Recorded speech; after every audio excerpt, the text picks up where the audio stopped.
Spoken English এ আপনাকে স্বাগতম।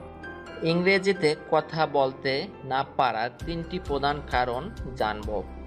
চলো শুরু করা যাক। 1. চেষ্টা করা। ইংরেজিতে কথা বলতে মনে চায়, কিন্তু আমরা পুরোপুরি চেষ্টা করি না, আর যেটুকু করি তাও অর্ধেক এর কম। তাই সর্বোচ্চ দিয়ে চেষ্টা করা। 2. জড়তা বা লজ্জা। আমরা যেটুকু কথা বলতে পারি তাও আবার জড়তা বা লজ্জার কারণে বলতে পারি না। তাই কে কি বলল ও ভুল ধরল নাকি তার দিকে খেয়াল না দিয়ে সর্বদা ইংরেজিতে কথা বলা। 3. আমরা যে ইংরেজি বাক্যগুলো জানি তা কখনোই কারো সাথে প্র্যাকটিস করি না, যে কারণে ভালোভাবে ইংরেজিতে কথা বলতে পারি না। তাই একমাত্র প্র্যাকটিসই পারে আপনাকে ইংরেজিতে কথা বলাতে।